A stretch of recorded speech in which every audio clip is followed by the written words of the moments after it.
ನನಗೆ ವೀಕೆಂಡ್ರೆ ನಿನ್ನೂ ಹೊಡೆದಾಣ್ ನಿನ್ನ ಅಪ್ಪ ಅವನು ಹೊಡೆದಾಣಿತೀನಿ.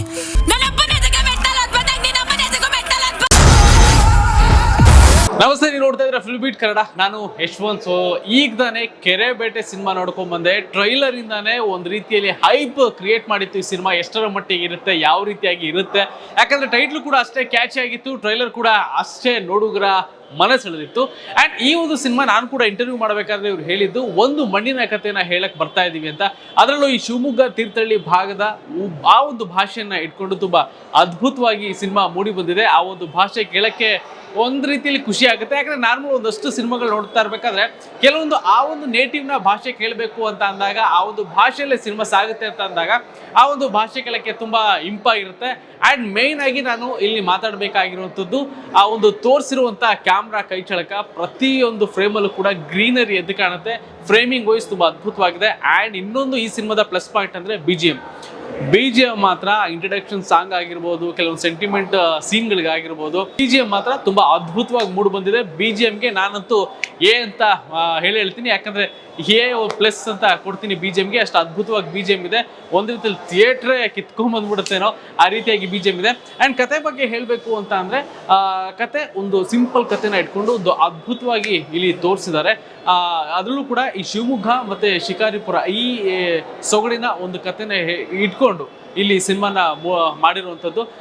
ಅದರಲ್ಲೂ ಕೂಡ ಮೇಯ್ನ್ ಆಗಿ ಹೀರೋ ಪರ್ಫಾರ್ಮೆನ್ಸ್ ತುಂಬ ಅದ್ಭುತವಾಗಿ ಇಲ್ಲಿ ಮೂಡಿ ಬಂದಿದೆ. ಇದು ಅವರ ಒಂದು 3ನೇ ಸಿನಿಮಾ.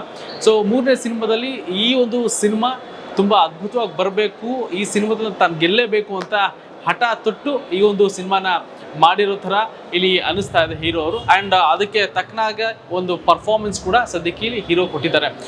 ಸಿನಿಮಾ ಯಾವ ರೀತಿಯಾಗಿ ಮೂಡಿ ಬರುತ್ತೆ ಅಂತಂದರೆ, ಸಂಪೂರ್ಣವಾಗಿ ಇದು ಲವ್ ಸ್ಟೋರಿಲೇ ಹೋಗುವಂಥದ್ದು. ಸೊ ಫಸ್ಟ್ ಹಾಫ್ ಸ್ವಲ್ಪ ನನಗೆ ಒಂಚೂರು ಲೆಂತ್ ಅಂತ ಅನ್ನಿಸ್ತು. ಸೆಕೆಂಡ್ ಹಾಫ್ ತುಂಬ ವೇಗವಾಗಿ ಮುಗಿಯುತ್ತೆ.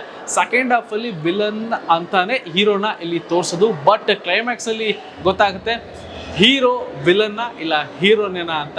So ಕ್ಲೈಮ್ಯಾಕ್ಸ್ವರೆಗೂ wait ಮಾಡಲೇಬೇಕಾಗುತ್ತೆ. ಕ್ಲೈಮ್ಯಾಕ್ಸ್ವರೆಗೂ ಒಂದು ರೀತಿಯಲ್ಲಿ ಸೀಟ್ ಎಡ್ಜಿಗೂ ಕೂಡ ಬರ್ಬೋದು ಆಫ್ಟರ್ ಇಂಟರ್ವಲ್. ಸೊ ಆ ರೀತಿಯಾಗಿ ಒಂದು ಸಿನಿಮಾನ ಇಲ್ಲಿ ಕಟ್ಕೊಟ್ಟಿದ್ದಾರೆ. ಬಟ್ ಸ್ಟೋರಿ ಏನು ಅನ್ನೋದ್ರೆ ರಿವೀಲ್ ಮಾಡೋಕ್ಕೆ ಹೋಗ್ಬಿಟ್ರೆ, ಒಂದು ಚೂರು ರಿವೀಲ್ ಮಾಡಿದ್ರು ಇಲ್ಲಿ ಕತೆ ಏನು ಅನ್ನೋದು ಗೊತ್ತಾಗ್ಬಿಡುತ್ತೆ. ಹಾಗಾಗಿ ಯಾವುದೂ ಥರ ಸ್ಟೋರಿ ನಾನು ಹೇಳಕ್ಕೆ ಹೋಗಲ್ಲ. ಒಂದು ರೀತಿಯಲ್ಲಿ ಸ್ಟಾರ್ಟಿಂಗ್ ಒಂದು 15 ನಿಮಿಷ ನನಗೆ ಈ ಸಿನಿಮಾ ನೋಡ್ತಿದ್ದಂಗೆ ಒಂದು ರೀತಿಯಲ್ಲಿ ಕಾಂತಾರ ಅವಾಗವಾಗ ಕಣ್ಮುಂದೆ ಬಂದು ಹೋಯ್ತು. ಯಾಕೆ ಅಂತಂದರೆ ಅಲ್ಲೂ ಕೂಡ ಸ್ಟಾರ್ಟಿಂಗ್ ಒಂದು ಫೈಟ್ ನಡೆಯುವಂಥದ್ದು, ಅಲ್ಲೂ ಕೂಡ ಒಂದು ಇಂಟ್ರಡಕ್ಷನ್ ಯಾವ ರೀತಿಯಾಗಿ ತಗೋತಾರೆ ರಿಷಬ್ ಶೆಟ್ಟಿ, ಇಲ್ಲೂ ಕೂಡ ಅದೇ ರೀತಿಯಾಗಿ ಇಂಟ್ರಡಕ್ಷನ್ ತಗೋತಾರೆ. ಬಟ್ ನಾನು ಹೇಳುವಂಥದ್ದು ಅಲ್ಲಿ ಕಂಬಳ ರೀತಿಯ ಒಂದು ಇಂಟ್ರಡಕ್ಷನ್, ಬಟ್ ಇಲ್ಲಿ ಕೆರೆ ಬೇಟೆಯ ಇಂಟ್ರಡಕ್ಷನ್ ಸಿಗುತ್ತೆ. ಅದಾದಮೇಲೆ ಒಂದು ಫೈಟ್ ನಡೆಯುತ್ತೆ, ಇಲ್ಲೂ ಕೂಡ ಅದೇ ರೀತಿಯಾಗಿ ಒಂದು ಫೈಟ್ ನಡೆಯುತ್ತೆ. ಕಾಂತಾರ ರೀತಿಯಲ್ಲೇ ಒಂದು ಮಣ್ಣಿನ ಕಥೆನ ಹೇಳಕ್ಕೆ ಹೊರಟಿದ್ದಾರ ಅನ್ನೋ ಒಂದಷ್ಟು ಪ್ರಶ್ನೆಗಳು ಕೂಡ ನನಗೆ ಮೂಡ್ತು. ಬಟ್ ಕ್ಲೈಮ್ಯಾಕ್ಸಲ್ಲಿ ನನಗೊಂದು ಆನ್ಸರ್ ಸಿಕ್ತು. ಆ್ಯಂಡ್ ಕೆರೆ ಬೇಟೆ ಅನ್ನೋದು ಏನಕ್ಕೆ ಒಂದು ಟೈಟಲ್ ಇಟ್ಟಿದ್ದಾರೆ ಅನ್ನೋದು ಕೂಡ ಸದ್ಯಕ್ಕೆ ಇಲ್ಲಿ ಗೊತ್ತಾಗಿರುವಂಥ ವಿಚಾರ. ಬಟ್ ಒಂದೊಳ್ಳೆ ಮಣ್ಣಿನ ಕತೆ, ಒಂದೊಳ್ಳೆ ಆ ಒಂದು ಸೊಬಗಿನ ಅಂದರೆ ಪ್ರಕೃತಿ ಸೊಬಗಿನ ಕಥೆಯನ್ನು ನೋಡಬೇಕು, ಪ್ರಕೃತಿ ಸೊಬಗಿನ ಒಂದಷ್ಟು ಸಿನಿಮಾನ ನೋಡಬೇಕು. ಆ್ಯಂಡ್ ಆ ಒಂದು ನೇಟಿವಿಟಿ ಸಿನಿಮಾ ನೋಡಬೇಕು ಅಂತಂದರೆ ಕೆರೆಬೇಟೆ ಸಿನಿಮಾ ನಿಮಗೋಸ್ಕರ ವೆಯ್ಟ್ ಮಾಡ್ತಾ ಇದೆ. ಆ್ಯಂಡ್ ಈ ಒಂದು ವೀಕೆಂಡ್ ಸಿನಿಮಾ ಆರಾಮಾಗಿ ಕೂತ್ಕೊಂಡು ನೋಡಬೇಕು, ಫ್ಯಾಮಿಲಿ ಓರಿಯೆಂಟೆಡ್ ಅಂತ ಅಂದರೆ ಕೆರೆಬೇಟೆ ರೆಡಿಯಾಗಿದೆ. ನೀವು ಕೂಡ ಬಂದು ಸಿನಿಮಾ ನೋಡಿ ಅಂತ ಹೇಳ್ತಾ, ಈ ಒಂದು ಎಪಿಸೋಡ್ ನಿಮಗೆ ಇಷ್ಟ ಆಗಿದೆ ಅಂತ ಅನ್ಕೊಳ್ತಾ ನೆಕ್ಸ್ಟ್ ಎಪಿಸೋಡ್ನಲ್ಲಿ ಮತ್ತೆ ಸಿಗ್ತೀನಿ. ನೋಡ್ತಾ ಇರಿ ಫಿಲ್ಮ್ ಬೀಟ್ ಕನ್ನಡ.